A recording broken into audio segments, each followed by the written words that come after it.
mancha ng chocolate, putik, may libag pa. Kaya natin yan! With Pride Washing Machine Detergent, may triple stain-away formula. Tanggal ang makapit, madikit, at malupit na dumit mancha. Kaya easy-easy ang labada. Mula noon hanggang ngayon. All you need is pride. All you need is pride. ACS. Sa puso ng kalikasan, natatangi ang prutas ng mangosteen.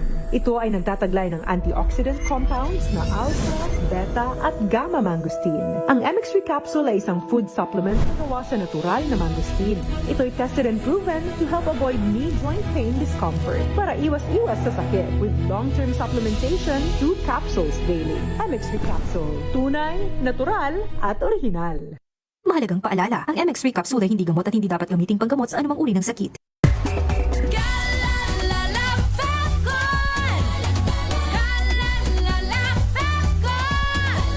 Ang bango ng sampayan. Tara na magsayawan. Calafabton, amoy nakaka-joyful!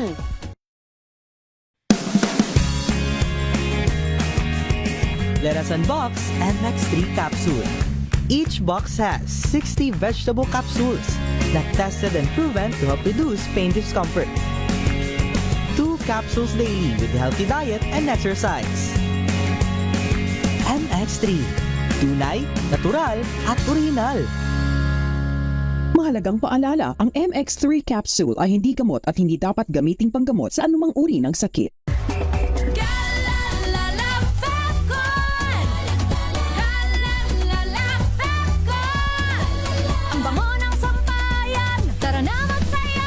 Calafabton, amoy nakaka-joyful!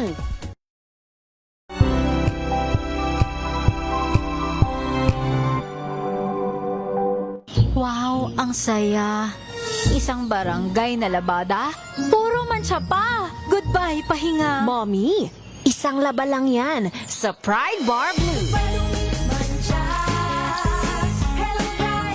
May powerful stain-away enzymes na malupit sa dunit mancha. At di masakit sa kamay.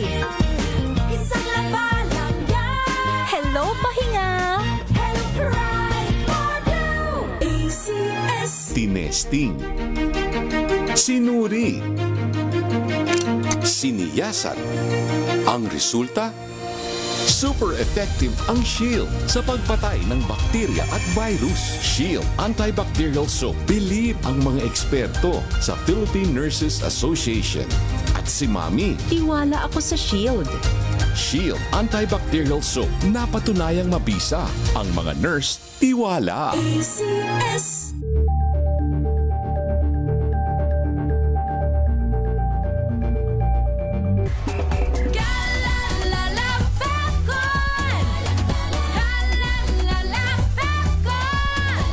Ang bango ng sampayan. Tara na magsayawan. Calafabton, amoy nakaka-joyful!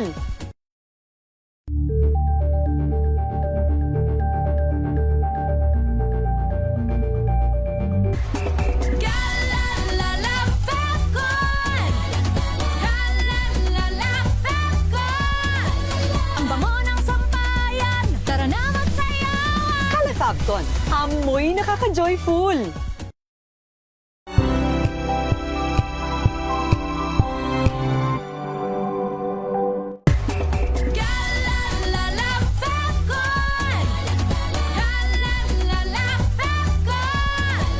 Ang bango ng sampayan. Tara na magsayawan. Calafabton, amoy nakaka-joyful!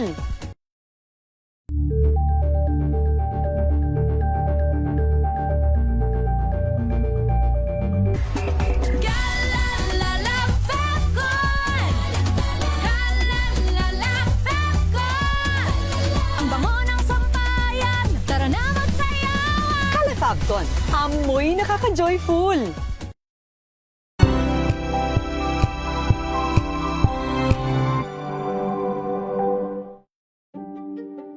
Buklatin ang mga pahina. Pakinggan ang boses ng lipunan.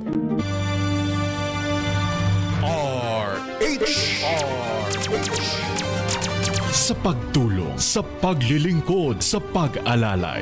Kasama si May Pinauhan sa GCRH Public Service Hour. Oras po natin, 34 na minuto magkalipas ang 3:00 ng hapon. Balik po tayo sa ating pong mga panauhin at ngayon pag-usapan natin yung mga serbisyong hatid pa rin nito pong proyekto na Golden Heart Beyond. At syempre dun sa mga gustong mag-participate or makikolab din, paano ang kanilang gagawin? Ayan, anong mga serbisyo na ihahatid? Sinong sasagot? Golden Heart. For the Golden Heart. Oh, for the Golden Heart. Yes po.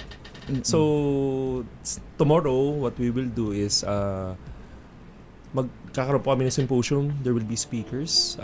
First is for the mobility, led by Pres Emil of Rotary Makati F. Subel. And One-on-one therapy assessment? Speaker, as a speaker po. Speaker. The first speaker. Second po is ROT, na kaibigan po natin, si Ian Manalang. And then afterwards po, we will have a representative from DTI and also NCDA. And then while it's happening, there will be a therapy session po with speech therapy, with occupational therapy, and also for physical therapy po. Ilang children ang beneficiary? Right now po, we have 45 po na kids. And then one-on-one yun, Yes po, one-on-one. And it will be a home program. After the assessment, there will be home program for the parents and guardian para po masundan po nila. And the home program normally, it will last for 6 months, depending on the progress of the kids.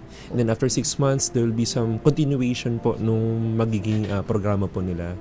So, yun po talaga, tailored fit po, not just in the therapy, but also on the wheelchair itself. And this wheelchair is not just a basic wheelchair, Wheelchair, yeah. So, I think, customized po, and sukat na sukat po for the kids po talaga. Para sa mga CPS. Yes po. So, doon po talaga. Kaya nga, sabi natin, walang ordinary yung mga kababayan natin na maka-afford. Kaya nagtsatsaga lang kung anong meron sila. Tama po yun. So, hindi lang kaya po, hindi lang po ito, basta bigay lang. Talaga pong para po sa kanila talaga. And Rotary, thankful with the Rotary, Makati F. Subel, of really taking time of looking at each patients po para po mabigay. So, with the kids po, I think we have 26 po, no?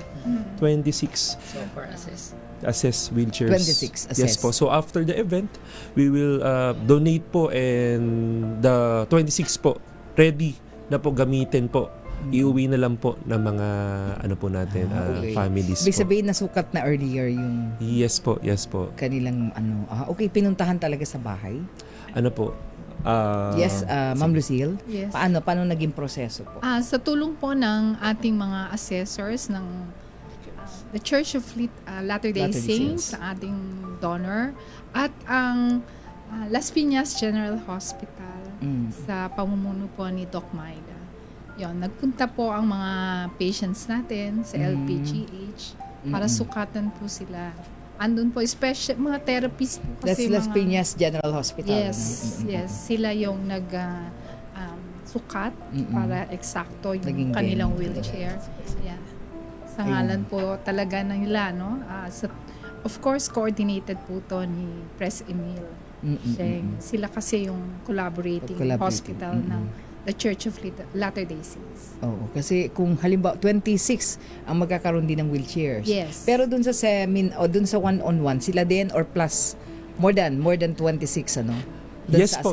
We have very fortunate to have 7 volunteers po from different areas para po ma-serve po natin sila kasi dito po talagang very diverse po yung tulong na mabibigay po natin, and because sa iba po talaga na for the CP, pinaka-priority nila is PT, and ngayon po lang nila narinig na meron po palang occupation therapy, meron po palang speech therapy na talaga pong matutulungan po sila sa araw-araw po na challenge po pag-communicate po sa mga parents po nila. So, yun po, it's a big help po, and na mabibigay po natin na may pag-asa din po na makapag-communicate na mas maayos po yung mga bata po. Oo, parent and caregiver, no? Tama. Yes Kasama po, dun parents sa and caregiver or guardian po. guardians. Opo.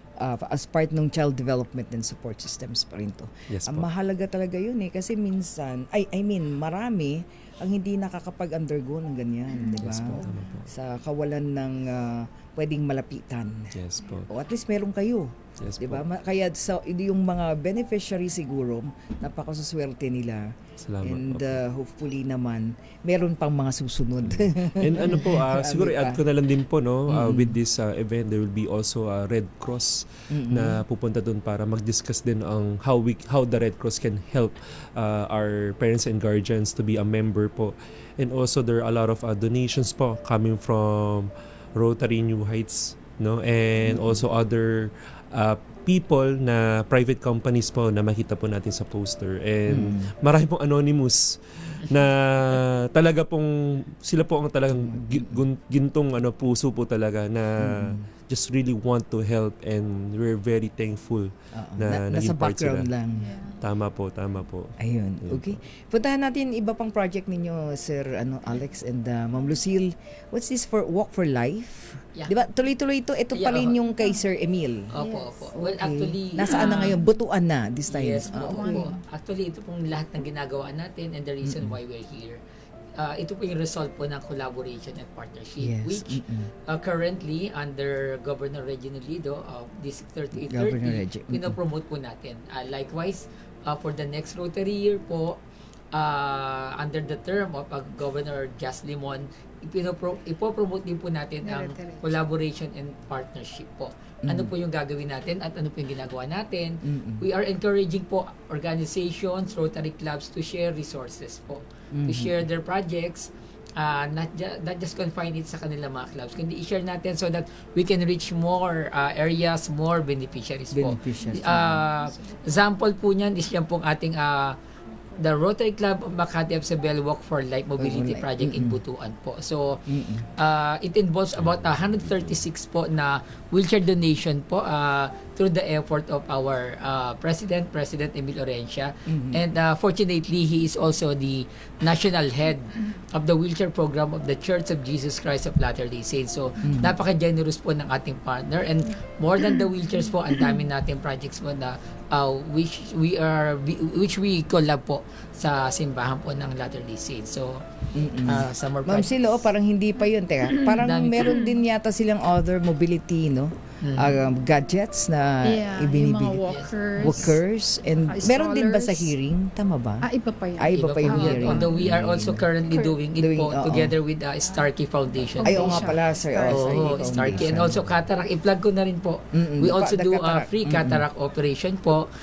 We do it currently, may new partner po tayo. Addition po sa partners natin. A LASIK center po in Santa Lucia East Mall with Dr. Roderick Vicente po ang aming partner po. Likewise, we also have this Bambuhay. The reason why kanina I greeted everyone ay Bambuhay. Ito po yung ating environment project po. We are helping the reforestation po of Di Marikina Upper River.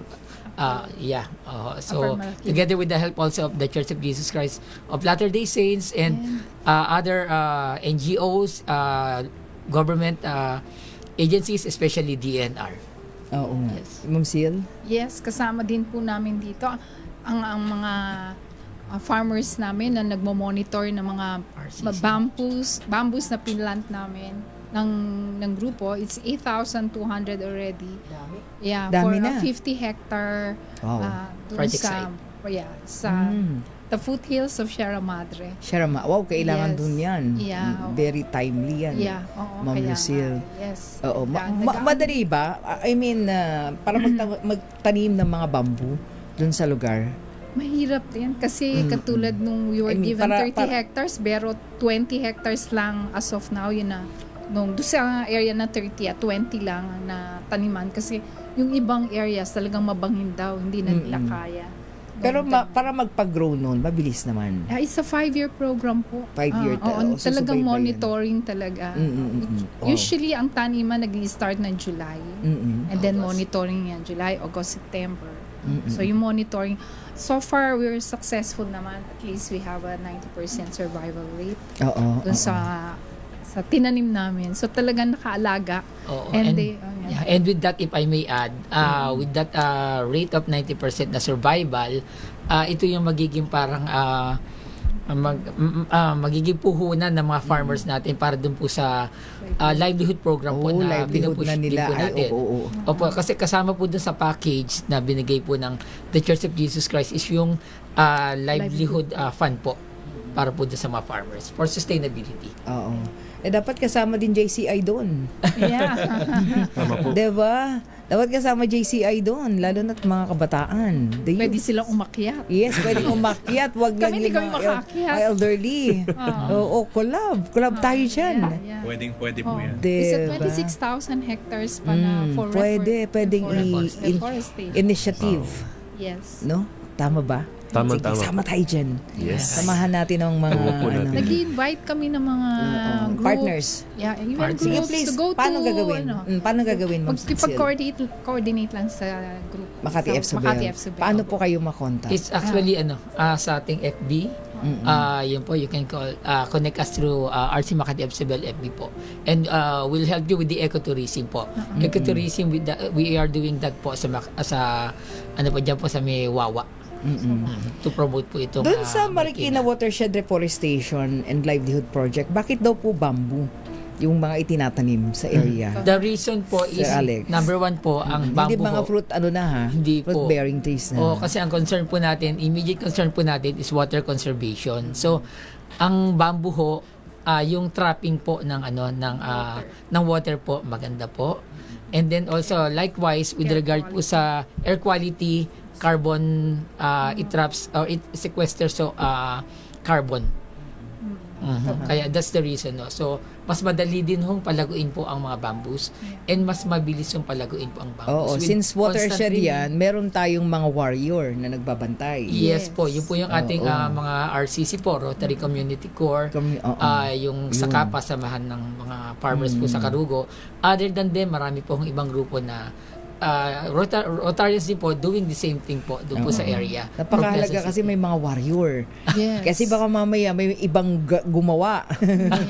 At mga wala yung mga bamboo. Hindi, totoo po yun. Kailangan bantay talaga. Yeah, ito talaga para monitor yung initiative, di ba, yung ating goal, mangyari. Yes diba? po. Kasi yung iba minsan pagka nagtatanim tapos wala tayong warrior doon, ang hirap Pagbalik mo, wala na yung we have people on the ground po talaga. So, mga Rotarians, nagpupunta po talaga. Actually, on the part of Rotary, we have two regular, ng mga forest ranger, quote-unquote, PP Sokatod and PP CJ David. So, regularly, napupunta po sila dyan together with us. And we also monitor the area through drone. Ayun, oo. Balikan ko lang po yung sa yung eye free cataract operation. Yes, kailan po ito? Tapos sino po ang pwedeng dito? Maka-avail? Ma'am Sil. Yeah. Kasi may nagtatanong sa atin. Later, papadala po namin yung requirements na pinadala sa atin ng ating partner, ang LASIK, no? LASIK Center, Eye Center. Yun po, as long as meron lang po sila noon, and then coordinate with us also, and then sasabihin po namin i-forward po namin yung list dun sa center. Para alam nila kung paano gagawin nila. Yes. Dun sa ating mga tagapakinig. Pwede po ba dyan kahit saang lugar? Kahit saan lugar po. Okay lang. Pag nandito po kayo sa Manila, pwede po doon. Metro Manila. Or Metro Manila. Sa Cavite, meron din po tayong partner doon. Cavite Eye Center. And sa North, meron naman sa Pangasinan din po. Pwedeng Guillermo Eye magpa-register Center. lang. Yes. Ituturo po namin kung saan po sila mas mabilis makakapunta. Sa North tsaka sa South. Ayun. Kasi panigurado, pagkatapos ito, meron kami mga magtatanong, lalong-lalo na yung ating mga elderly. Every Friday po, free screening po yun. Friday? Every Friday. Pupunta lang sila sa Pupunta lang po sila sa LASIK Eye Center. LASIK Eye Center. Yan yung sa Yes. Kainta. Sa Kainta po. Anong address po sa Kainta ulit? Sa Santa Lucia Mall po. Okay. Santa Lucia Mall. LASIK Center. LASIK Center. Opo, sa May Brick Ayun. Road. Sabihin niyo po, napakinggan niyo po ang Rotary dito, Ma'am Yes. Lucille and Sir Alex. Yes. Friday. Friday. Every Yung po, Friday. Every Friday. 8 o'clock? Yeah. Kasi yan. Punta na sila. Every Friday. Clinic hours. In the morning.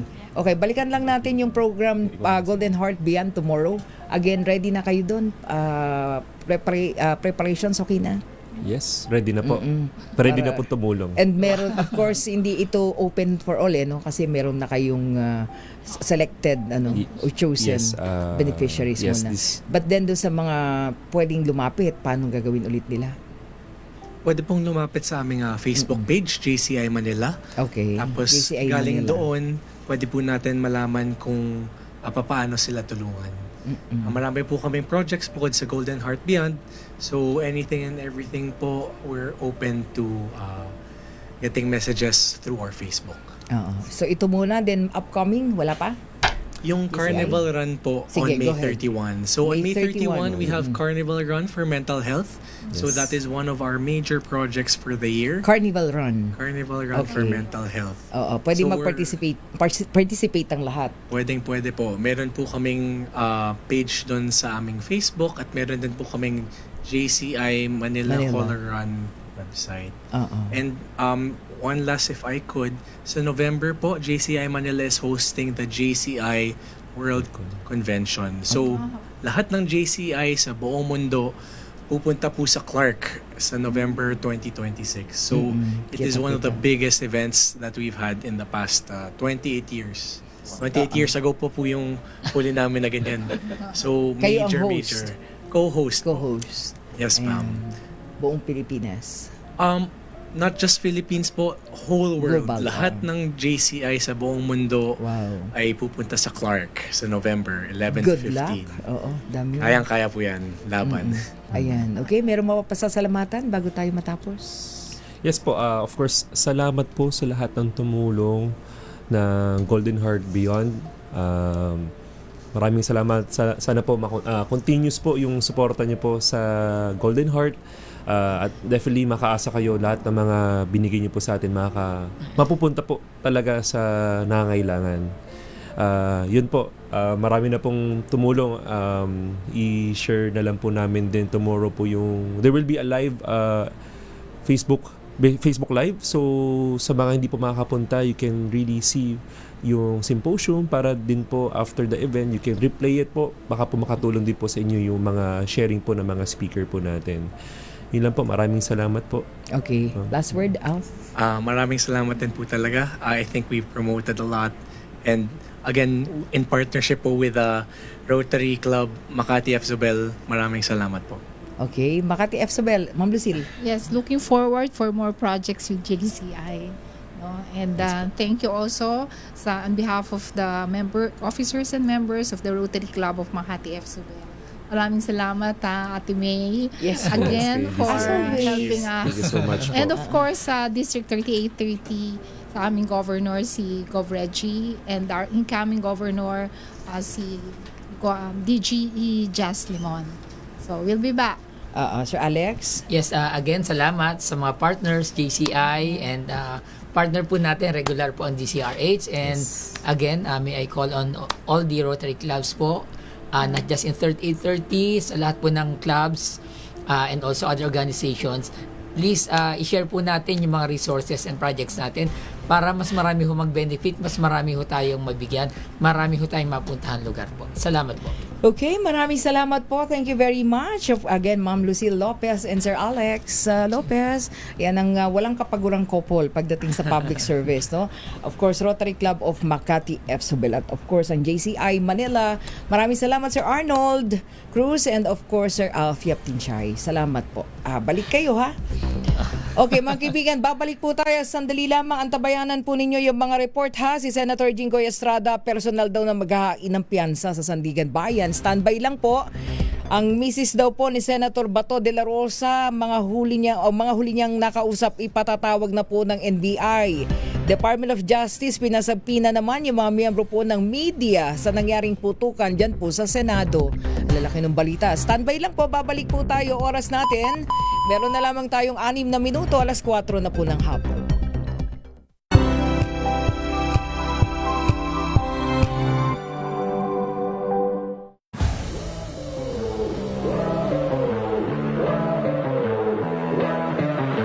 The reason why we wanted to host, one is, of course, we want everybody to know yung potential ng Pilipino. There has to be a clear program in developing sport as a whole in the country. Everybody wants to be an Olympian. Okay. But for you to be an Olympian, number one, you have to be best locally.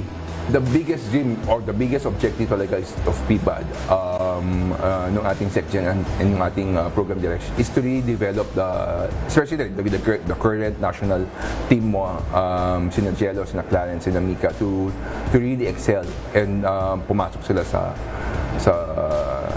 sa Olympics. Hi, I am Melvin Consuni Nubla, Head of Development ng Philippine Badminton Association.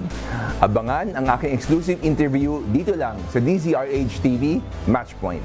Mabuhay ang atletang Pilipino!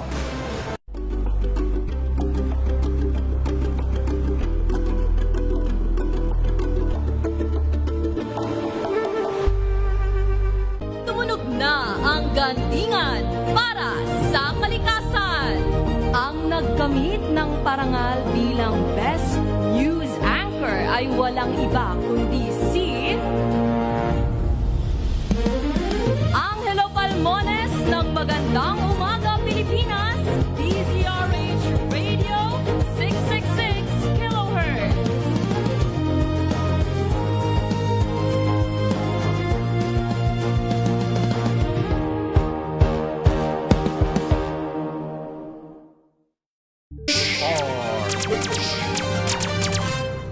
Pilipinas, oras po natin. 4 na minuto na lang, alas 4 na po ng hapon. Standby lang po ha. Meron po tayo. Dito muna tayo sa ating mga report. Ayan mga kaibigan, ang Department of Justice, pinasabi na po yung mga miyembro ng media sa nangyaring putukan sa Senado. Ang detalye RH9, Tina Nolasco. Tina? Okay, sige. Bago kay Tina, punta muna tayo sa Senado. Senator Jinggoy Estrada, personal na maghahain ng piyansa sa Sandigan Bayan. RH28, Raymond Dadpaas sa detalye po niyan. Lakay Raymond. Miss May, personal na magtutungo sa Sandigan Bayan ngayong hapon si Senador Jinggoy Estrada upang maghain ng piyansa. Ito'y kaugnay sa warrant of arrest na inilabas laban sa kanya ng Sandigan Bayan 2nd Division kaugnay sa kanyang kasong graft. 90,000 pesos ang tinakda ng korte na piyansa sa kanyang patuloy na kalayaan. Sabi ni Estrada, ang paghahain ng piyansa ay kanyang karapatang legal sa ilalim ng ating legal system. Nire-respeto umano niya ang batas kaya't siya ay maghahain ng piyansa at magpasaklaw sa kapangyarihan ng korte. Umaasa ito na magkaroon ng patas na pagtrato sa kanyang kaso at manaig ang hustisya at katotohanan. Muling itinanggi ni Estrada ang mga paratang sa kanya dahil ang mga ito ay wala umanong batayan at walang bahid ng katotohanan. Ngayon ay sa ating pagkaalam, ang grupo ni Senador Jinggoy ay patungo na nga sa Sandigan Bayan sa Quezon City. Ito si RH28, Raymond Dadpaas para sa DZRH, una sa Pilipinas, una sa Pilipinas. Thank you lakay Raymond Dadpaas.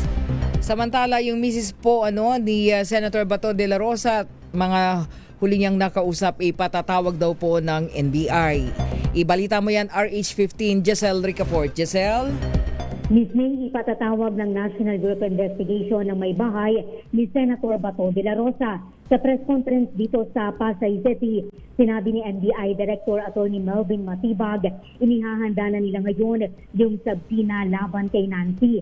Kaugnay ito ng pahayag ng misis ni de la Rosa sa pamagitan ni Senate President Alan Peter Cayetano na ginamit o anong oportunidad ni Bato ang Senate shooting noong May 13 para magkatakas doon. Bukod kay Nancy, sinabi ni Matibag, ipasasabina niya rin yung mga personalidad na huling nakausap at may recent contact sa senadora.